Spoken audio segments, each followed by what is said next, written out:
Bonsoir à tous, on se retrouve sur notre chaîne YouTube, ça faisait un moment qu'on n'avait pas discuté et comme vous avez pu le lire dans le titre, aujourd'hui on aborde un sujet plutôt intéressant puisqu'en ma compagnie j'ai deux aficionados de chaque club, un qui est son club de cœur, l'autre un peu moins mais qui suit quand même depuis longtemps ce club-là. On va commencer par peut-être celui qui suit le plus son club, c'est Josué avec le Barça. Comment ça va ce soir? Écoute, très content de vous retrouver pour une nouvelle vidéo. On tourne des vidéos à fin, si jamais. Donc là, t'as dit qu'on faisait plus rien.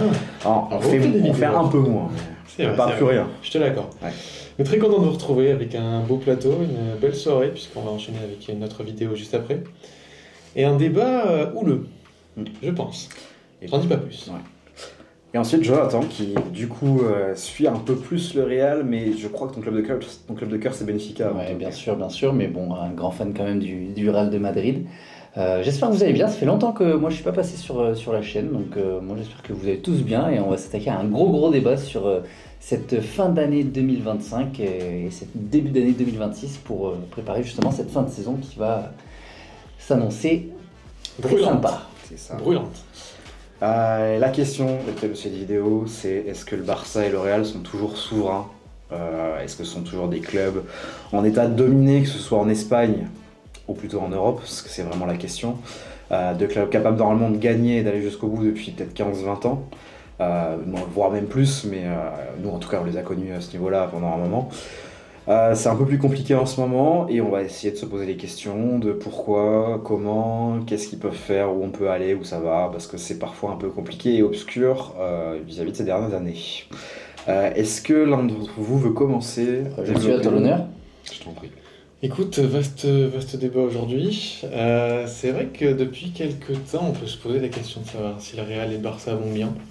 Parce que c'est sûr que tu as eu ces deux Ligues des Champions en 3 ans pour le Real, mais est-ce que c'est pas un peu l'arbre qui cache la forêt au final? Je pense qu'on peut se poser la question quand on voit les problèmes actuellement du club madrilène, une institution qui s'effondre petit à petit, j'ai l'impression. Et pas mal d'aspects qui me dérangent, dont je reviendrai un petit peu plus tard dans cette vidéo. Côté Barça, depuis 2015, c'est un peu un chemin de croix. Et bon, je sais que la personne à ma droite va fortement critiquer l'absence de trophée européen majeur. Mais bon, comme son club Benfica n'existe pas si on parle de Ligue des Champions, je pense qu'il aura sa réponse. Mais voilà, le Barça se reconstruit petit à petit, c'est long, c'est lent par moment, et une structure qui déborde trop sur le sportif, ce qui me dérange aujourd'hui. Mais voilà, ça a d'autres aspects dont je reviendrai un petit peu plus tard dans la vidéo. Tu as parlé de plusieurs éléments où je te rejoins sur quelques-uns et sur d'autres où on va avoir des avis, je pense, différents, toi et moi. J'ai l'impression que, bon, on va rentrer plus dans la précision après, mais que le Real est en train de vivre ce que vivait le Barça il y a quelques années, mais avec des budgets différents, attention, avec des joueurs différents et des problématiques différentes. Moi, le premier argument, est-ce que le Barça a été souverain? C'était la question que tu as posée en ce début de vidéo. Le Barça n'a pas été souverain en Europe, pour moi, au niveau des titres. On a fait cette comparaison de Benfica-Barcelone. Et Benfica n'a pas le même budget que le Barça. C'est juste un raisonnement de un trophée ou pas, est-ce que ça signifie qu'une Ouais, mais en disant quand même, il faut gagner une Ligue des Champions. C'est important de gagner quand même une Ligue des Champions, à mon sens, attention, à mon sens. Après, on a eu l'explosion de nouveaux clubs boostés par l'argent aussi, où vraiment on a un marché qui a aussi évolué, un sport qui a évolué énormément. On avait la chance de voir deux joueurs exceptionnels dans les années 2010 et 2015 jusqu'à 2016-2017 dans les deux meilleurs clubs du monde, avec les deux meilleurs joueurs du monde qui se disputaient le Ballon d'Or chaque année, donc un contexte aussi qui a pas mal évolué. Mais là on va attaquer vraiment ce qui se passe actuellement au Real et au Barça, où la situation est totalement différente et le football a changé, comme dirait quelqu'un. Non, mais si pour reprendre ce que vous dites, je pense que c'est bien de cadrer. On peut peut-être commencer par le Barça, qui je pense, à mon avis, mais vous me direz si c'est le contraire, si c'est pas le cas, a peut-être un poil d'avance sur le projet du Real en ce moment, puisqu'en fait, ils ont eu à gérer l'après MSN, parce que même sur la fin avec Messi, c'était un peu compliqué. Mais ils ont réussi à passer ces années où il y avait des joueurs un peu recrutés cher, qui n'ont pas performé, etc. Et là, ça va mieux et on peut le voir grâce notamment à la demi l'année dernière contre l'Inter, qui aurait pu basculer de l'autre côté avec une saison avec deux joueurs, un top 2, top 3 Ballon d'Or, normalement. Mais 3 joueurs. oui, bon, C'est pas le Pedri, débat. mais voilà. Et donc non, on voit quand même que le Barça a, je pense, un peu d'avance sur le Real. Moi, moi, t'en prie, je t'en prie. vais parler un petit peu du club contraire, on va dire. Mais non, le Barça a clairement une avance pour moi sur le Real en termes de projet, en termes d'institution, enfin, en termes de philosophie, je vais dire, et de chemin de vie, entre guillemets, pour le club. Un recrutement intelligent. En fait, le Barça arrive à pousser les limites de leurs joueurs sans que ce soit des joueurs exceptionnels. On a eu des Miralem Pjanic qui sont passés par là, des Braithwaite qui sont passés par là. C'est des joueurs qui n'étaient pas dans le top 10 européen, on va pas se le Pjanic, cacher. ça se débat. Braithwaite, d'accord. Bon, on va prendre Braithwaite par exemple, et qui fait pas une mauvaise saison avec le Barça, et qui fait pas un mauvais passage non plus avec le club catalan.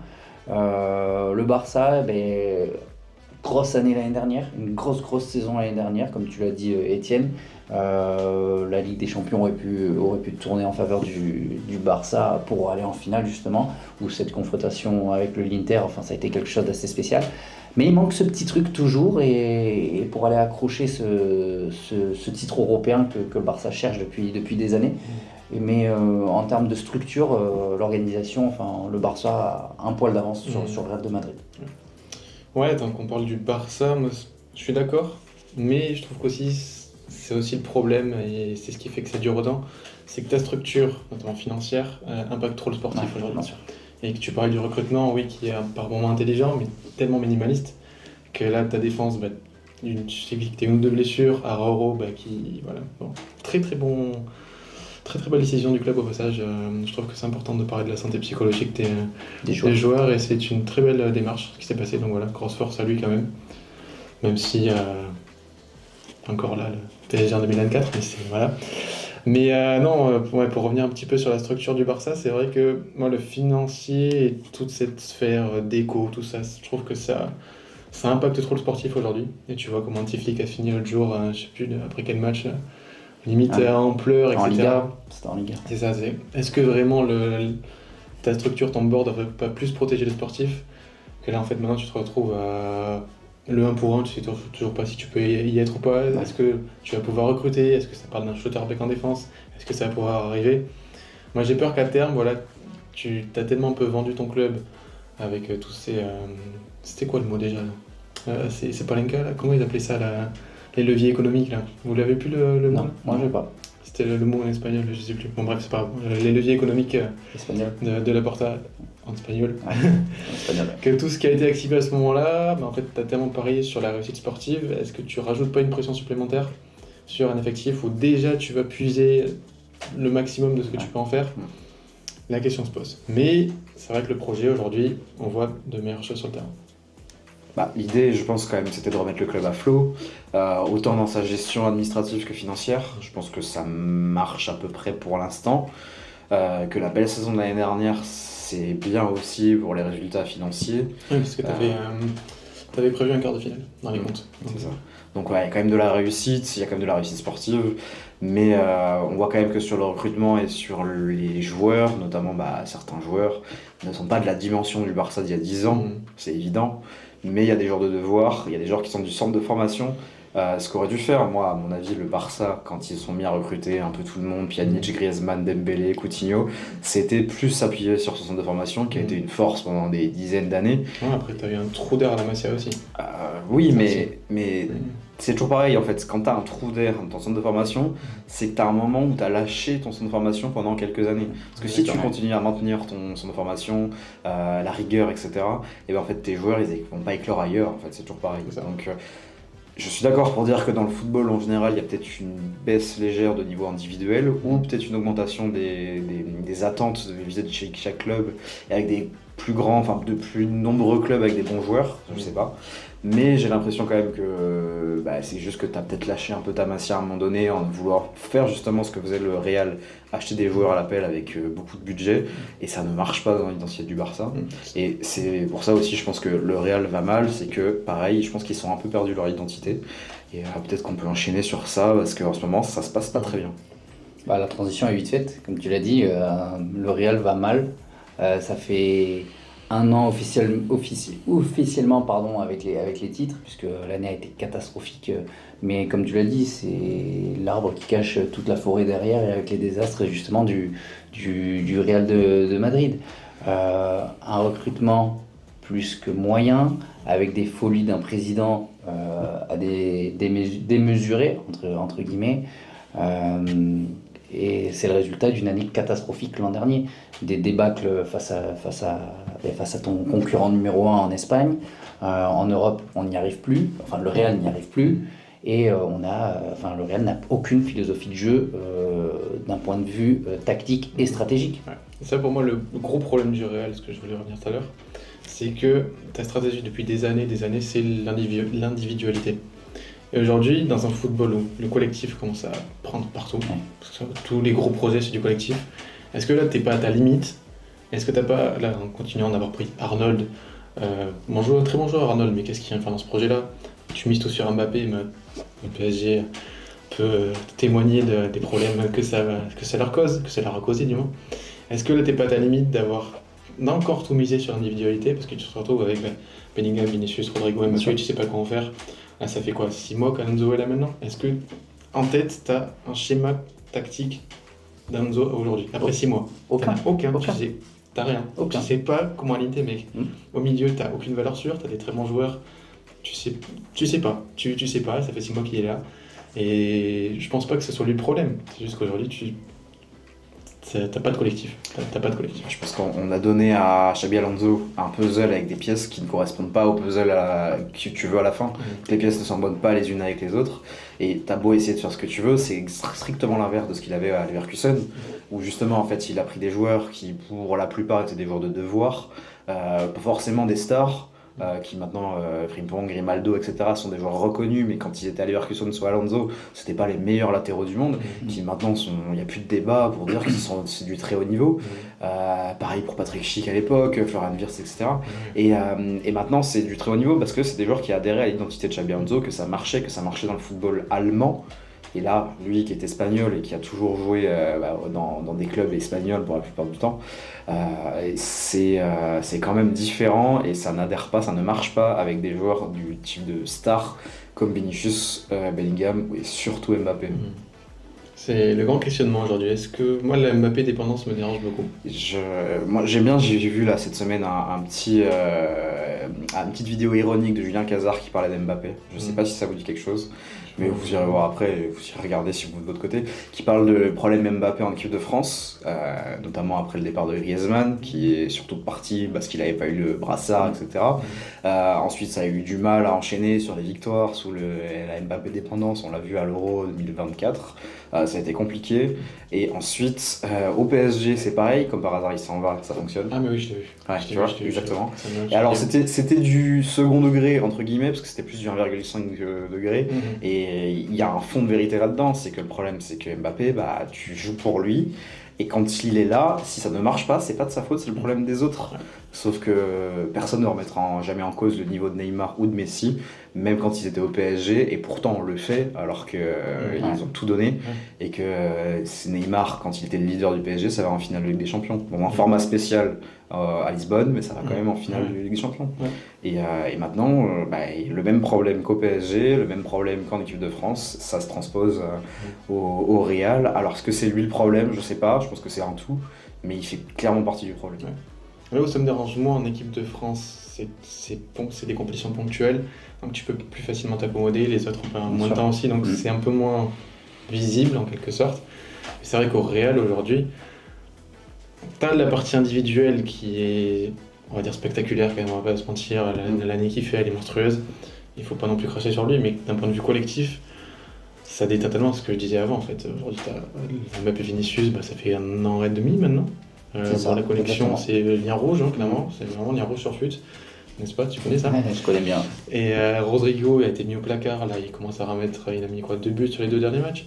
Et il sauve un peu les fesses de Xabi Alonso, à voir s'il passera les fêtes. Parce que ça se trouve, on va sortir la vidéo, Xabi sera plus là. Mais moi le cas Mbappé, c'est un cas vraiment, vraiment complexe, côté Real Madrid. C'est un cas complexe au niveau du Real de Madrid, mais il n'y a pas que ça. Un milieu de terrain où il n'y a aucune charnière. il n'y a vraiment aucune charnière, on ne connaît pas qui est le réel 6 de l'équipe, qui est le réel 8 de l'équipe, qui est le réel relayeur de l'équipe. On a des joueurs qui sont bons partout ou moyens partout, mais pas très bons dans leur poste de prédilection. Et au Real de Madrid, avant, et au FC Barcelone, parce qu'on parle aussi du FC Barcelone dans cette vidéo, il fallait 11 joueurs très bons à chaque poste, et pas des joueurs bons dans chaque poste. C'est vraiment le problème. Il y a eu des départs à la retraite comme Kroos, Modric qui s'en va du Real de Madrid, enfin plein de départs au milieu de terrain, et les recrues ne se sont pas faits. On a recruté 2 Français au Real de Madrid. Par exemple, Aurélien Tchouaméni, pour ne pas le citer, il peut jouer à plusieurs postes, mais il est bon partout. Mais il n'est pas très bon partout. Je trouve que à son poste. Le problème, c'est que tu as des très bons joueurs qui sont très mal exploités. Je pense à... Tu allais enchaîner sur Camavinga, je pense. Ouais, Camavinga, pareil. C'est un joueur, sa progression me frustre depuis des années, parce que ce qu'il faisait à Rennes, 8, 10, buteur, machin, tu pouvais le mettre où tu voulais, il était trop fort. Là, il se retrouve à jouer latéral gauche, milieu, 6, tu sais pas...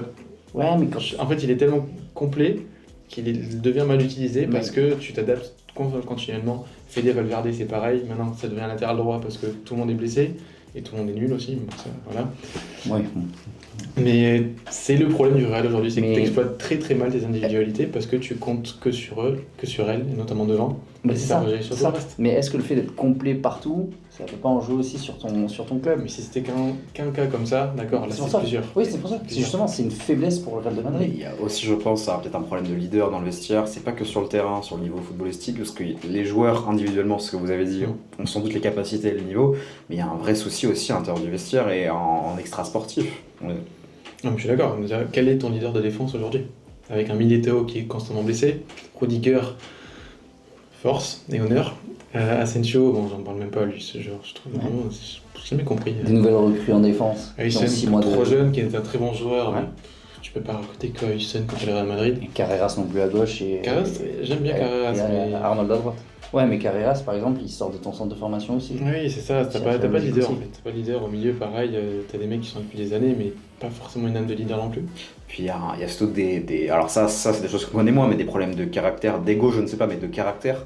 On connaît les antécédents de Courtois avec d'autres joueurs, notamment dans le vestiaire de la Belgique. Peut-être Kevin De Bruyne. Ouais, peut-être moins au Real parce qu'il y a moins d'histoire, mais avec la Belgique, on sait très bien que ça se passait très mal. Mbappé, on sait très bien que dans ses vestiaires, c'est pareil. Bon, il a un surnom de dictateur, voilà, on ne sera peut-être pas, mais tout le monde en plaisante, mais il y a peut-être une réalité derrière ça. Vinicius, on sait très bien aussi que c'est une grosse tête, il a la tête près du bonnet, il s'énerve facilement. Bellingham, quand ça fonctionnait encore, avant que Mbappé arrive, c'était une star, on sait très bien que c'est quelqu'un qui prenait beaucoup de place et il avait raison de le faire. Donc voilà, je pense que là il y a une addition d'individualité qui n'est pas une addition, en fait ils se soustraient plutôt entre eux et ça ne fonctionne pas. Et je pense qu'on n'a pas encore parlé de lui, mais c'est aussi le gros problème de Florentino Pérez dans les choix, dans la gestion, et qu'en fait il arrive totalement sur la fin, à l'image de Jean-Michel Aulas qui est parti de l'OL, même si toute proportion gardée évidemment, mais sans doute lui qui pose problème et ses choix. Ouais, pour moi il est dépassé aujourd'hui. Il est dépassé et il faut voir aujourd'hui. Tu es censé faire un collectif avec ça. Fort bon courage. Et aujourd'hui, est-ce que tu peux tout déconstruire côté Real? C'est une grande question, je pense. Est-ce que tu es capable de tout casser? Moi, je pense. Ou du moins de casser les grosses têtes? Avec une politique sportive pareille, je sais pas. Si ça continue comme ça, je pense que les supporters du Real vont pas être habitués à ce qu'ils vont voir dans les prochaines années, c'est-à-dire des résultats médiocres. Des résultats où on n'attend pas forcément le Real, parce que le Real ça doit être demi-finale de Ligue des Champions tous les ans, ou quart de finale. Même quart de finale c'est un échec pour le Real sur une saison. C'est minimum prendre une Liga tous les 2 fois tous les 4 ans, on va dire, à se partager les titres avec le FC Barcelone. Je pense que le Real n'est pas prêt et les vrais supporters du Real ne sont pas prêts à ce qui va se passer pour le club. À l'image d'un Manchester United, peut-être pas autant que le Real de Madrid, parce qu'on est sur une compétition la Liga où il y a moins de niveau qu'en Première Ligue, mais si tu mets le Real en Première Ligue, ça peut être compliqué sur l'année, quoi. Mais c'est, je pense, intéressant aussi sur la question de qui incarne ce Real, ce projet, etc. On a eu Cristiano qui a incarné le Real pendant des années, on le savait très bien. Quand Pérez l'a fait partir, Pérez a incarné le Real pendant quelques temps jusqu'à ce que Benzema décide de devenir le meilleur neuf et demi de l'histoire à ce moment-là. Et c'est ça. Donc en fait, il a incarné ce Real-là post-Cristiano. Et ensuite, qui a pris la place? Ça doit être Kroos, il y a eu un peu de Modric, etc. Mais c'était les anciens. Carvajal a essayé de le faire un peu l'année dernière et cet été, mais en fait, il est que l'ombre du joueur qu'il a été. Et en plus, on revient sur les questions de caractère, c'est un mauvais caractère. Oui, puis tu es sur des croisés en plus. Exactement. Donc en fait, là, dans l'état actuel des choses, c'est qui incarne le projet? Ce serait Mbappé. Mais je pense qu'Mbappé a construit toute son image depuis le début de sa carrière, et notamment grâce ou à cause de la Coupe du Monde 2018 autour de l'équipe de France, très relié à Deschamps, etc. Et en fait, l'erreur de Pérez, je pense, c'est que du coup, Mbappé ne peut pas incarner, en tout cas en dehors de l'Espagne, peut-être qu'en Espagne c'est le cas, mais en dehors de l'Espagne c'est pas le cas, autre chose que l'équipe de France. Donc il y a un vrai problème d'identité. Après, il y a un problème d'identité, il y a un problème peut-être aussi de comme tu dis, le façonnage d'idées par rapport à Mbappé. Mbappé a incarné, enfin, Mbappé est devenu Mbappé grâce à son explosivité, sa vitesse, son rythme de jeu qui perturbait les défenses. Là, on voit un Mbappé plus lourd, un Mbappé qui veut redescendre pour prendre plus de temps, pour prendre le ballon, pour justement créer des occasions ou créer et faire plus de différence. Et il n'y arrive pas parce que Mbappé, c'est pas Ronaldo, c'est pas Messi. Et Mbappé, c'est pas pour moi un game changer. Mbappé, c'est un mec qui va t'empiler 3-4 buts quand l'équipe elle va aller bien, quand l'équipe va rouler justement sur l'équipe adverse. Et on va voir un Mbappé qui a planté 3 buts. Mais ça sera pas un game changer. À l'image d'un Vinicius en 2022-2023, je crois que c'est sur la saison 2022-2023, où le Real remporte la Ligue des Champions. Non, mais 2022 oui. C'est 2022, pardon. 2023-2024 du coup, où le Real bat le Bayern en demi-finale sur une confrontation aller-retour. Et ben on a un Vini justement qui fait justement ce qu'un le Real attend, c'est-à-dire renverser le match, alors que le Real se fait malmener par le Bayern. Face à Dortmund, c'est Dortmund, mais ça reste une finale de Ligue des Champions. Si Dortmund est en finale de Ligue des Champions, c'est qu'il y a une raison. Et Vini est présent, marque un but, alors que Mbappé, j'aurais plus de mal à le voir jouer ce rôle justement dans les gros matchs. On se rappelle d'un Liverpool où ça a du mal à bouger le bloc. Mbappé, c'est compliqué face au gros. Oui, je rebondis sur ce que tu dis. Est-ce que du coup, dans l'idée, il ne faudrait pas tout casser au Real, filer les clés à Xabi Alonso et lui dire tu repars avec ce que tu veux, c'est toi qui décides des joueurs, etc. Et on repart de zéro. C'est ce qu'a fait le Bayern avec Guardiola il y a un moment, mais maintenant avec Compagnie, et ça marche. C'est ce qu'a fait City avec Guardiola, ça a marché. C'est ce que le PSG a fait avec Enrique, ça a marché. C'est ce que Marseille essaie de faire avec De Zerbi, avec beaucoup plus de stabilité au niveau du coach depuis quelques années. C'est ce que tout le monde essaye de faire dans le football moderne, d'essayer de mettre un coach qui tient. Certains clubs ça marche moins bien que d'autres, mais pour ceux qui dominent et ceux qui essayent de gagner, ça marche quand même plutôt bien dans les dernières années. Je suis assez d'accord, vu que tu as cité tous ces exemples, ça marche, mais quand on aura un président qui s'appelle Florentino Pérez, je pense pas que ça se passera comme ça. Et c'est malheureux pour le Real de Madrid, et c'est vraiment malheureux pour le Real de Madrid. Moi je lui ai donné les clés du camion à Xabi Alonso. Parce qu'il a fait Leverkusen, et il y a du potentiel dans cet effectif. Il y a du potentiel. S'il arrive à mettre un petit 3-5-2, moi je milite pour le 3-5-2 au Real avec un Mbappé devant, ça peut être vraiment cool.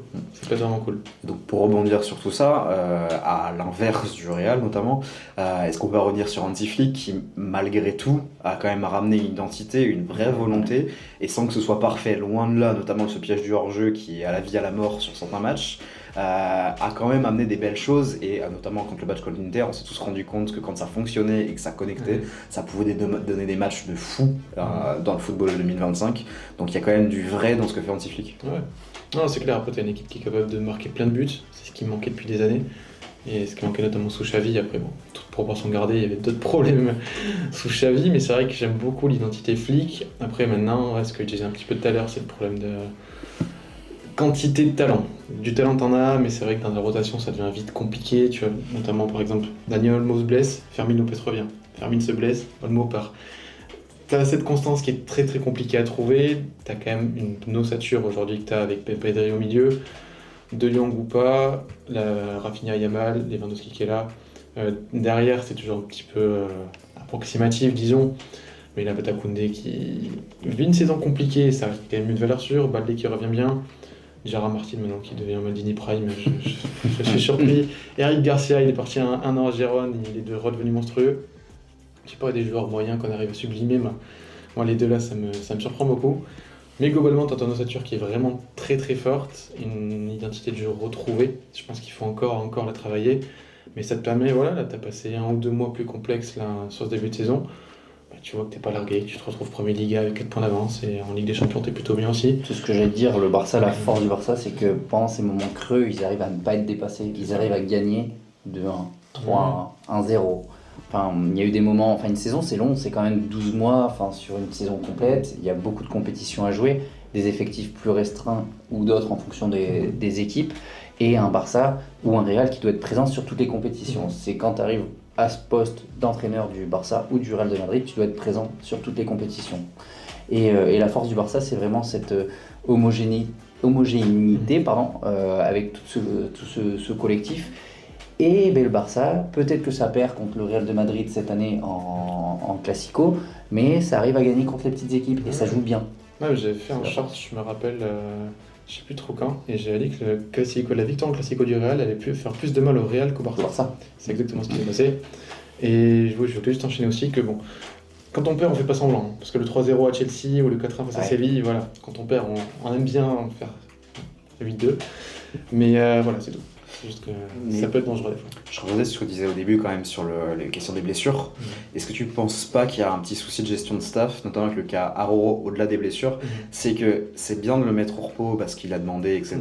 Mais est-ce que c'est pas des choses qui auraient dû être anticipées, des problèmes de mental, de gestion de comportement, notamment sur le piège du relevé de flic parce que il était très exposé à tout ça et que du coup ça aurait pas dû être accompagné en amont et que même si ce qu'ils ont fait c'est quand même bien pour le joueur, c'est pas normal que ça arrive dans une saison ce genre de choses. Je suis tout à fait d'accord. Après, je pense que c'est un problème qui est vraiment beaucoup plus large qu'au Barça et que tu peux mettre à plein de clubs sur des soucis de blessures, t'en as partout.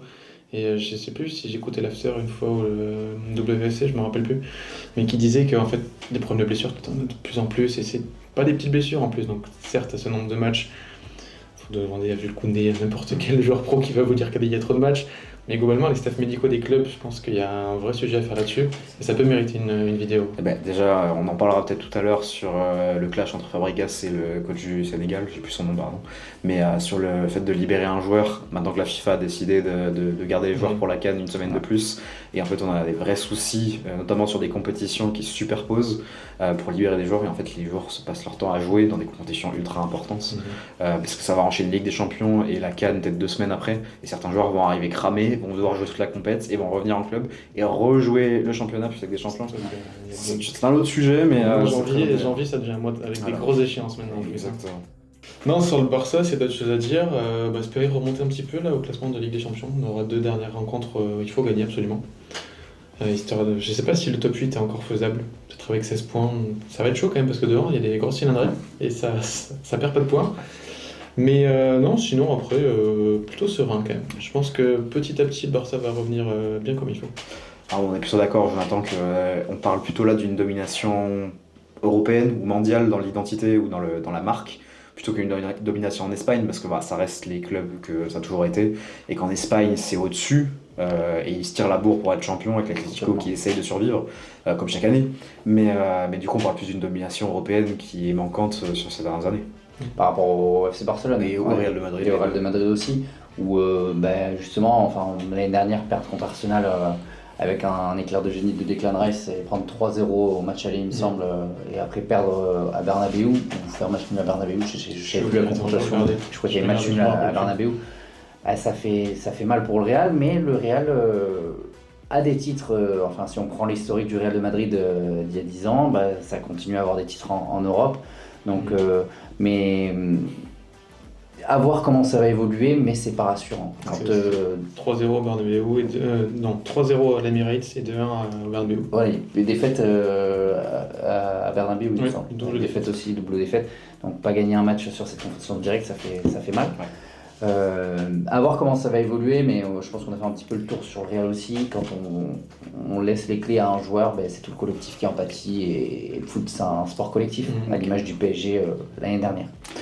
Moi, j'espère juste que le Real ne gagnera pas un de ses deux derniers matchs en Ligue des Champions C'est vrai qu'il y a Benfica. cette année, parce qu'il y a Benfica, donc je veux voir mon club Faut quand même, gagner pour Benfica. en Ligue des Champions, donc je veux que Benfica gagne face au Real de Madrid. Je vais vous poser une petite question pour comment entamer la conclusion. Pour lequel des deux clubs, entre le Barça et le Real, on a le plus d'espoir et peut-être le club qui, je pense, fonctionnera le mieux? Qu'est-ce que vous en pensez sur peut-être les prochaines années, les prochains matchs? Prochain mois, Barça. Là, je pense que le Real fait ses vierges encore. Et ça fait 2 ans, je pense qu'il faudra se poser les bonnes questions à l'été qui arrive. Donc ça va faire bizarre hein, si le Real fait 2 années sans trophée. Enfin, si Mbappé accepte encore qu'on se dise ça, mais bon. 1 an et demi du moins. Mais ouais, moi Barça, et dans les années à venir, tout dépend de la virage que prendra le Real. Parce que Barça reviendra, quoi qu'il arrive. Donc pour l'instant, tu je suis Barça. assez d'accord avec toi. À voir cette année. Tout supporterisme mis de côté, bien entendu. Non, moi je suis d'accord avec toi. À voir cette année quand même sur le championnat. Je vois pas un des deux clubs espagnols gagner la Ligue des Champions cette année, au vu des équipes qu'on a en Europe, c'est mon avis. À voir pour le championnat. Je suis pas sûr. Mais je pense que des heures sombres vont attendre justement les grands supporters du Real Madrid. Parce que je vois pas Florentino Pérez faire un projet à la PSG. Donc, qu'est-ce qu'il faudrait pour le Real? C'est un départ de Pérez, exploser le vestiaire, recruter peut-être plus des joueurs de devoir, ce serait plutôt ça l'idée? Bah, ça serait rompre déjà ce collectif Vinicius Mbappé. Pour moi, il y en a un qui doit partir. suis d'accord. C'est obligatoire pour que le Real s'en sorte, à mon sens. Retrouver une structure avec des joueurs très bons à leur poste, un 6, un 8, un 9, un vrai 9. Mettre Mbappé à gauche, mais est-ce qu'il va vouloir l'accepter? Ça, j'en sais rien. Rodrigo, pour moi, c'est pas le problème. Il mérite de rester au Real de Madrid si Vinicius s'en va, bien évidemment. Donc, une structure avec des idées. Et le départ de Pérez, ben, peut-être, parce que est-ce qu'il comprend le foot d'aujourd'hui? Ça, c'est la Je suis pas question. sûr. Est-ce qu'on y croit à tout ça? Est-ce qu'on y croit au fait que le Real se bouge à ce point-là? Pas du tout. Ok. Moi, je suis pas convaincu. Ou alors vraiment, ça serait très surprenant positivement. Mais il y aurait beaucoup de boulot. Après, ça serait vraiment super intéressant par contre si le Real commence à bouger de la sorte. Ça ferait aussi bouger le Barça encore un peu plus. Ouais. Mais moi j'ai beaucoup de questions. Je pense qu'on pourrait faire un jour une vidéo complète sur comment le Real pourrait bouger, un truc un peu utopique. Parce que j'ai plein d'idées qui me viennent en tête là et pas parler parce que la vidéo va durer 4 heures. Mais à voir, parce que je pense qu'il ne faut pas non plus tout brûler dans l'effectif. Il y a des grosses têtes à bouger. Je bougerai Mbappé personnellement, mais je pense que il est imbougeable. Mais voilà. Et donc, à l'inverse, le Barça, est-ce qu'il faut juste leur laisser du temps, rien que du temps, du Ouais. développement et juste continuer sur ce qu'ils font déjà? Oui, après, à voir si ta structure financière va devenir un problème, mais sportivement, je pense que le club est sur la bonne voie. Même s'il faut se poser certaines questions, piège du hors-jeu, etc. En défense, il faut recruter, je pense. À un moment donné, il va falloir au moins un nom en défense centrale déjà. Moi, je suis partisan de remettre Koundé dans l'axe. Après, je pense que pour lui, ça peut lui faire du bien d'aller chercher un latéral droit. Maintenant, chercher un latéral droit en 2025, maintenant 2026. Bon courage, surtout que Frimpong, il est plus dispo. Donc, bon courage pour trouver un mec à cette place-là. Mais je pense que ouais, le temps, je sais pas ce que tu en penses toi, mais c'est ce qu'il faut.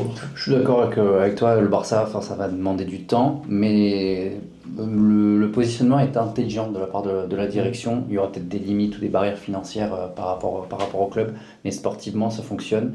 À voir comment le cas Yamal va être géré dans le futur aussi, parce que ça va impacter énormément le FC Barcelone. Je pense qu'on en a fait beaucoup sur Yamal et ça va très bien se passer.